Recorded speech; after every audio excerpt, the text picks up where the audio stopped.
안녕하십니까. 신흥균의 군사TV 알기 쉬운 무기 백과입니다. 자, 오늘도 역시 아주 유명한 무기 알기 쉽게 설명해 드리는데요. 오늘 말씀드릴 무기는 지금은 유명하지 않습니다. 그렇지만 앞으로 한 10년 지나면 정말 세계에서 가장 유명한 무기 중에 하나가 될 수밖에 없는 무기인데요. 왜냐하면 미국의 주력 호위함이 될 테니까요. 그걸 먼저 어떤 군함인지 미리 예습 한번 해보도록 하겠습니다. 알기 쉽게 예습합니다. 세계가 주목하는 미국의 차세대 호위함 FFG-X 한번 알아보겠습니다. 자, 냉전 후기에 미국 해군 로급 전력으로 활약했던 올리버 하자드 페리급 아시죠? 이게 이제 노후화됐어요. 1990년대인데요. 냉전 시대 때 미국은 하이급으로 스프론스급 구축함, 그리고 로우급으로 올리버 하자드 페리급 호위함, 이렇게 이제 하이로우 하다가 이 스프론스급을 대체해서 알레이버크 이지스 구축함으로 이렇게 대체를 했고, 그리고 이제 그 외에 롱비치급 원자력 순양함 이런 잡다한 거 엄청 많았어요. 이제 그런 것들을 다 그냥 뭉뚱그려서 타이콘데로아급 이지스 순양함 이렇게 또 대체를 하고 이렇게 조금 이제 슬림화했습니다. 어떤 그 여러 가지 그레이드를. 그랬는데 냉전이 1991년도 말에 이제 냉전이 끝났죠. 그 시기에 딱 그 시기에 1989년도에 이 올리버 하자드 페리 마지막 함을 만들었는데, 냉전이 끝나고 나니까 이렇게 그다지 특징별로 없는 이런 대잠 구축함이 그다지 필요 없었던 거예요. 이거 필요 없네 하고 이제 점점 감축하기 시작합니다. 그래가지고 야, 냉전 끝나니까 감히 우리한테 덤빌 자가 누구야? 이거 아무도 안 되겠네. 그냥 그 주말트 같은 거 만들어가지고 적진 아무데나 들어가가지고 그냥 한 포로 다 때려버리고, 한 포로 그냥 장거리 한 포 쏴서 때려버리고 이렇게 하면 되잖아. 그리고 이제 적진 아무데나 또 들어가가지고 연안 초기함 해가지고 그냥 전 세계 바다 우리 거니까 그렇게 하자 해가지고 이제 LCS 만들고 이제 이렇게 하기로 한 거예요. 냉전 끝나고 아주 이제 이 오만함이 지나쳤죠.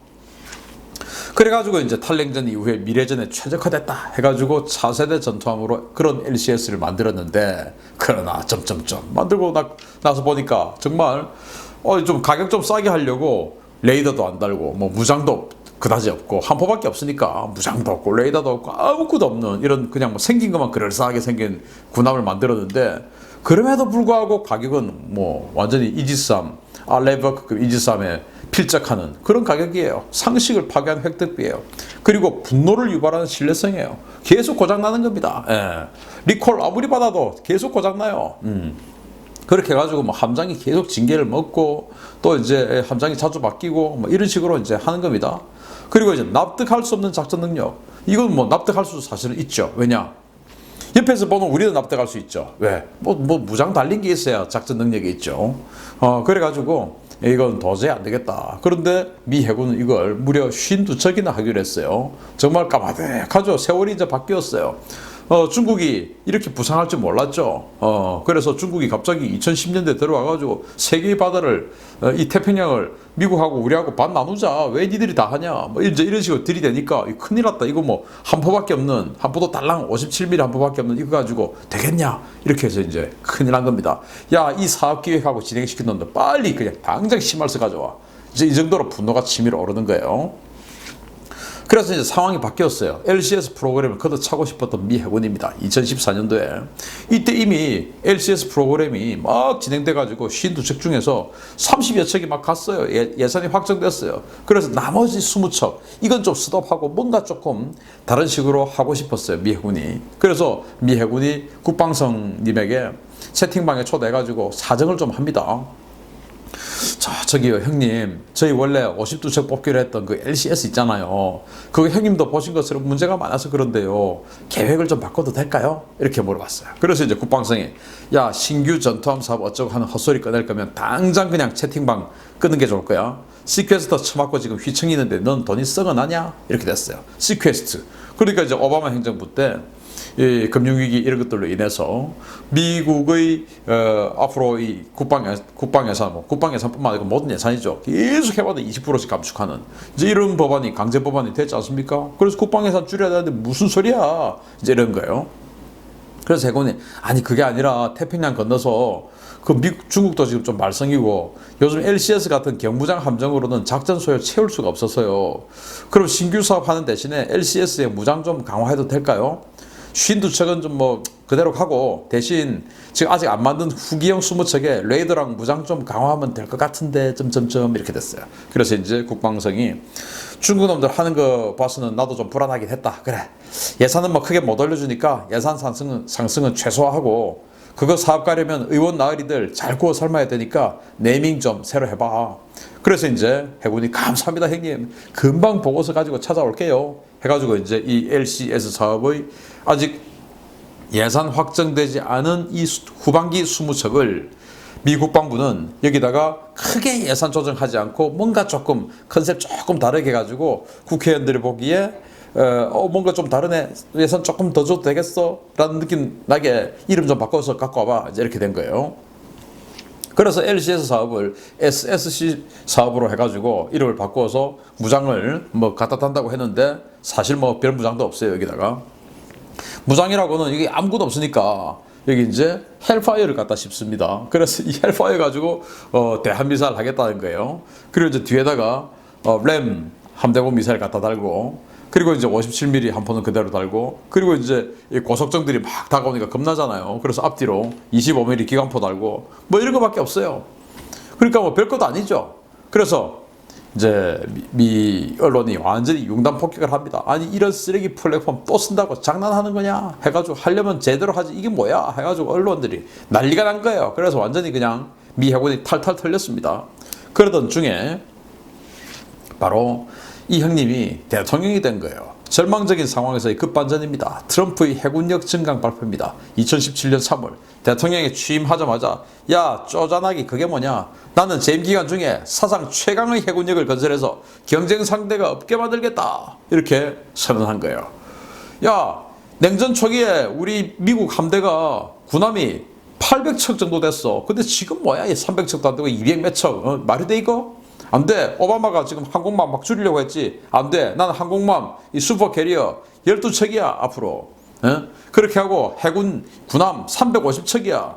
나 그렇게 할 거야 라고 해버린 거예요. 그래서 미국인들이 좋아 좋아. 중국에게 뺏기려고 하는 이 위상. 역시 국력은 해군력이지. 해군력이 강해 강대국이지. 이제 이렇게 된 겁니다.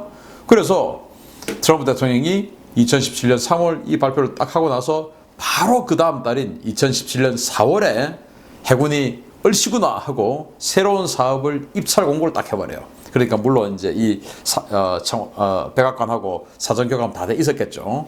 그래서 4월에 이제 새로운 사업 입찰 공고를 딱 냈더니 별도 사업으로, 그러니까 이제 LCS 52척, 52척 하려고 했는데 32척은 이미 사업이 확정돼가지고 이제 예산 확정돼서 가고 있는 중이고, 나머지 20척 여기다가 돈을 조금 더 보태가지고 20척을 하는 근함 사업인데 이 20척을 좀 제대로 하자 해가지고 발주를 공개 입찰을 경쟁을 딱 시켰더니 9개 회사가 들어온 거예요. 9개 회사가.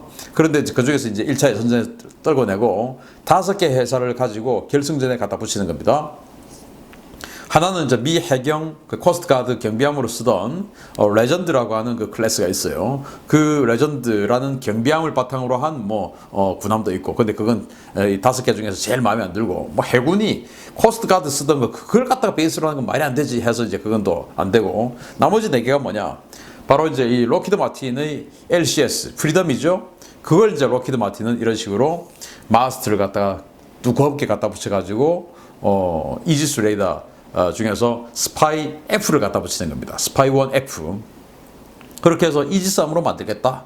이렇게 록히드 마틴은 제안을 했고, 오스탈, 여기 이제 오스트리아 조선소인데, 야 니들 갖고 있는 그 인디펜던스 있잖아, 그거 가지고 나 이렇게 또 무장하고 역시 여기다가도 레이더 근사한 거 갖다 붙여서 이렇게 좀 만들어 볼게 하고 이렇게 제안을 했어요. 그러니까 이제 LCS 20척을 없애고 하다 보니까 록히드 마틴하고 이 오스탈은 역시 LCS인 프리덤하고 인디펜던스를 업그레이드하는 방안을 제시를 했고, 그리고 스페인의 나반티아 조선소, 이 나반티아가 바로 스페인의 그 알바로 데 바잔 이지스함을 만든 데 아닙니까? 여기에서 또 호주에도 이지스함, 호바트 이런 거 수출하고 나반티아 사실 굉장한 조선소예요. 여기에서도 자기네들 이 올리버 하자드 페리를 베이스로 해서 거기다가 이 스파이 1D 뭐 이런 스파이 1 레이더가 아니고 스파이 6 AMDR 레이더 그거 갖다 붙일게 해가지고 이제 이 나반티아가 제안을 했고, 그리고 여기는 이탈리아의 핑칸티에리, 여기는 또 미국 현지 법인을 설립을 하고 나서 이렇게 제안합니다. 이 핑칸티에리는 프랑스하고 합작을 해서 프랑스는 아퀴텐 그리고 이탈리아는 프린급 이 호위함을 만들었죠. 그래서 양나라가 다 해서 이제 20척 이상을 만들었는데, 그러니까 자기네들은 이미 한 20척 만들었으니까 이거 미리 본전은 우리가 다 뽑았다. 그런데 이걸 개량을 하면 특별히 돈이 안 들잖아. 그래서 핑칸티에리는 프린급을 개량해서 하겠다. 이렇게 제안을 한 거예요.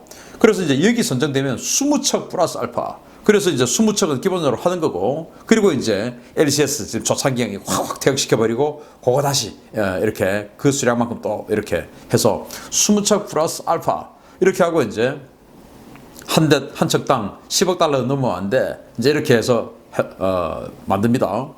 그렇게 해가지고 최종적으로 이 핑칸티에리가 선정이 되었는데, 그 이유는 아주 안정적이다 라는 이유였어요. 그래서 이제 LCS와 주말트에서 대인 미 해군의 선택은 검증된 설계다. 그래서 주말트, LCS 너무나 전위적이고 파격적인 진보적인 그런 디자인 아닙니까? 진보의 학을 뗀 거예요. 와, 진보 하다가 나 완전 거들나겠네 해가지고 안 되겠다. 역시 보수가 좋구나 해가지고 이제 미리 이탈리아하고 프랑스가 만들어서 상당하게 지금 깔려있는, 지금 뭐 이집트에도 수출하고 한 이 프린급 호위함을 바탕으로 해가지고 만든 거예요. 그래서 이제 그걸 보고 좋아. 그래서 다양한 전자장비 탑재 가능하도록 전력 생산량도 많고요. 풀옵션 얹어도 9억 달러 안 넘습니다, 고객님. 해가지고 이제 이탈리아가 막 선전하니까 앞으로 뭐 레이저 무기도 해야 되고 하면은 전력이 많아야 되는데, 이거는 전기 추진도 같이 이렇게 하이브리드로 같이 하는 스타일이에요. 그러니까 전기 추진하는 이 하이브리드 스타일이니까 전력 생산량이 많죠. 그러니까 앞으로 나중에 레이저 무기도 할 수 있겠거든요. 그러니까 이거 좋아 해서 이거로 이제 선정을 한 겁니다. 자, 그런데 가격 인상 제한에 초점을 하다 보니까 덩치에 비하면 2% 아쉽습니다. 성능이 정말 아쉬워요. 성능만 아쉬운 것도 아니고 생긴 것도 아쉽고 많이 아쉬워요. 만재 배수량이 7,400톤입니다. 그러니까 우리 충무공 이순신함 만재 배수량이 5,500톤이에요. 그것보다 무려 2,000톤 가량 무겁죠. 그러면 꽤 큰 군함 아닙니까? 우리 세종대왕함 기준 배수량이 7,700톤이거든요. 그러니까 이게 꽤 큰 군함, 일본 아키즈키만 한데, 그런데 이게 이제 성능이 애매해요. 왜냐? 가격을 갖다가 좀 억제를 하려고 하다 보니까 여기 황당하게도 함수 소나가 없습니다. 소나라고는 아주 살짝 끌고 다니는 조그만 예인 소나 하나. 그리고 대잠작전은 내가 안 해요. 다른 애들이 해줄 거야. 그리고 이제 해상작전 헬기를 하나를 싣고 다니니까 헬기에서 그냥 하면 돼. 이렇게 해가지고 가격을 억제하려고 하다 보니까, 그래서 어뢰도 없어요, 여기는. 아니, 어뢰 발사관 그거 얼마 한다고? 어뢰도 안 갖다 붙입니다. 그리고 레이더는 스파이6, 이거는 이제 비싼 거 갖다 붙였어요. 그런데 스파이6 같은 경우가 미국이 알레이버그를 대체하는 차기 이지스함에는 이 스파이6 모듈을 한 방향에 37개씩 들어가는 이 큰 모듈인데, 그 AMDR 구축함이. 그런데 여기에는 한 방향에 9개 모듈. 그러니까 이제 가격을 최소한으로 이제 줄였죠. 그러나 이제 한 모듈에 9개 한다 하더라도 이게 지금 현재의 스파이 1D 이디스 구축함 정도 되는 탐지 능력이다라고 이렇게 주장을 합니다. 그리고는 이제 마크 41 VLS 32셀을 집어넣고 여기다가 SM2, SM6, 그리고 ESSM 같은 이제 함대공 미사일 장착을 하고, 그리고 이제 여기 마크 110 57mm 함포를 주포로 집어넣는데, LCS에서 많이 부족하다고 느꼈지만 왜 또 57mm를 하냐? 이제 그 호위함이다 보니까 대양 작전하는 것보다는 항공모함을 엄호를 하면서 혹시나 이란 호르무즈 해협에서 이란이나 남중국해에서 중국의 스텔스 고속정이라든지 아니면은 해상 민병이라든지 아니면 서해 동해에서 북한의 고속정이라든지 이렇게 지금 작고 빠른 또 대규모로 러시아는 이런 적들이 좀 있는 거예요. 그런데 알레이버기나 타이콘데로가나 이런 것들은 그런 고속정하고 상대를 할 수가 없지 않습니까? 그래서 좋다 그러면은 이거는 함대에서 그 고속정을 상대하는 전문으로 좀 쓰자 해가지고 이 마크 110, 즉 57mm 함포를 그대로 채용을 하면서 이 57mm 함포에다가 유도 포탄을 만들어요. 57mm인데 유도가 돼요. 그래서 아무데나 마구마구 막 쏘아서 속살을 해가지고 고속정을 격파할 수도 있지만 속살을 하지 않더라도 유도 포탄을 쏘아가지고 고속정을 격파하는 그런 시스템을 채용을 했고 그 유도 포탄 이름이 알라모입니다. 알라모. 이렇게 만들었어요. 그리고 이제 대한 미사일로는 NSM 사정거리 200km짜리 스텔스 인공지능 미사일이죠. 이거 이제 8발 또는 16발을 넣겠다라고 하는데 승조원은 최대 200명. 그러니까 이게 미국이 21세기 즉 2026년에 만들겠다라고 하는 군함치고는 승조원이 꽤 많죠. 미국은 인건비가 너무너무 비싼데 그래서 자동화 안 됐어요. 그러다 보니까 어뢰도 없고 함수 소나도 없고 뭐 함대공 능력 대단히 좋은 거 아니고 함대 지능력은 뭐 존재조차도 하지 않고 그러니까 이게 애매하다. 그리고 지금 만드는 군함들 바로 이 FFGX의 경쟁 비슷한 시기에 나오는 군함들은 전부 다 마스터가 통합 마스터, 스텔스 마스터 막 이런 거예요. 그런데 이건 이렇게 정말 20세기 스타일로 설골조로 이렇게 마스터를 만들어 놓고 이를 보니까 모양도 또 성능도 2%씩 부족하다라는 걸 이제 알게 된 거죠. 그래서 이 FFGX 이게 LCS의 악몽을 딛고 제2의 페리급 될 수 있을까요? 올리버 하자드 페리급은 정말 아주 저렴한 가격으로 아주 이제 미국 함대에서 활약을 했고 그리고 이제 그 성능과 가격에서 인정을 받아서 전 세계에 아주 많이 또 팔렸죠. 신품으로도 팔렸고 중고로도 팔렸고. 그래서 이 FFGX가 앞으로 미국이 정말로 성공적으로 미 해군에 안착을 하면 사실은 글로벌 스탠다드가 될 수 있어요. 미 해군 거니까.